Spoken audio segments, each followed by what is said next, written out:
আমিন। কোরআন ভুলে যাওয়ার ক্ষেত্রে ইয়াদ করার জন্য কি করব? কোরআন ভুলে যাওয়া একটা মুসিবত।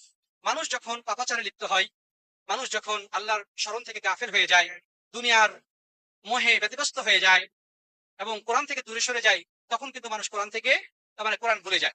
কোরআন ভুলে যায়। এই জন্য প্রিয় বন্ধুগণ, আমাদের উচিত কোরআন ইয়াদ রাখার জন্য বেশি বেশি কোরআন কারীম তেলাওয়াত করা। আলেমগণ বলেছেন শুধু কোরআন নয়, যে কোনো কিছু যদি ভুলে যায়, তা ভুলে যাওয়ার চিকিৎসা হচ্ছে সেটা আবারও দেখা, আবারও পড়া, আবারও সেটাকে রিভিউ দেওয়া, বারবার পড়তে থাকা। তাহলেই কিন্তু সেই সমস্যাটা সমাধান। সেটা যে কোনো, সেটা কোরআন হোক, হাদিস হোক, আপনার ক্লাসের পাঠ্য বইয়ের পড়াগুলোই হোক, যদি ভুলে যান, ভুলে যাওয়ার চিকিৎসা হচ্ছে সেটাকে আবারও দেখা, আবারও পড়া, আবারও মুখস্থ করা, বারবার পড়া, এটা পিছনে লেগে থাকে। ঠিক আছে?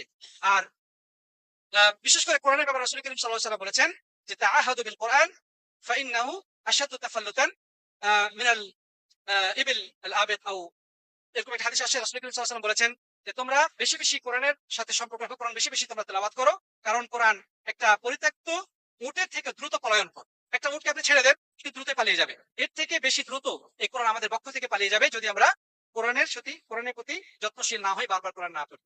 আরেকটা হচ্ছে কোরআন যত মুখস্থ থাকে, এই জন্য পাপ থেকে দূরে থাকতে হবে। পাপ মানুষের স্মৃতিশক্তিকে দুর্বল করে দেয়, তার মনকে বিক্ষিপ্ত করে দেয়। মানুষ যখন পাপাচারে লিপ্ত হয়, তার মনটা বিক্ষিপ্ত হয়ে যায়, এদিক ওদিক ছোটাছুটি করে, যার কারণে তার স্মৃতিশক্তি দুর্বল হয়ে যায়। যেমন একটা কথা, কবিতা রয়েছে, শাকাউতু ইলা ওয়াকিঈ হিফজি ফাআওসানি ইলা তারকিল মাআসি। ইমাম শাফিঈ বলছেন যে আমি আমার উস্তাদ ওয়াকিকে বললাম যে আমার স্মৃতিশক্তি দুর্বল হয়ে যাচ্ছে, আমি কি করতে পারি? তখন তিনি বললেন যে তুমি পাপকর্ম ছেড়ে দিবে। ফাইন্নাল ইলমা নূরুম মিন ইলাহি ওয়া নূরুল্লাহি লা ইউতা লিআসি। কারণ ইলম বা জ্ঞান হচ্ছে আল্লাহর পক্ষ থেকে একটি নূর বা আলো, আর পাপীকে এই আলো দেওয়া হয় না। এই পাপীকে কি দেওয়া হয় না? এই আলো দেওয়া হয় না। এজন্য আমাদের পাপ থেকে সর্বান্তকরণে দূরে থাকতে হবে, আমাদের স্মৃতিশক্তিকে মজবুত রাখার জন্য। আর বিশেষ করে যারা কোরআন মুখস্থ করে অথবা হাদিস মুখস্থ করে, অথবা যারা ছাত্র, তাদের ব্রেন স্মৃতিশক্তিকে বাড়ানোর জন্য সালাফগণ 3টি খাবারের কথা বলেছেন। বিশেষভাবে 3টি খাবার যদি কেউ খায়, তাহলে তার স্মৃতিশক্তি মজবুত হয়, তার ইয়াদ শক্তি শক্তিশালী হয়, তার ইয়াদ শক্তি বৃদ্ধি পায়। কি? 1 নম্বরে মধু, 2 নম্বরে কিশমিশ, 3 নম্বরে আদা।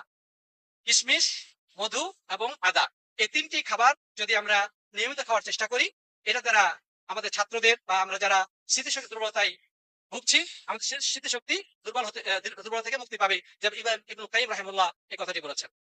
তো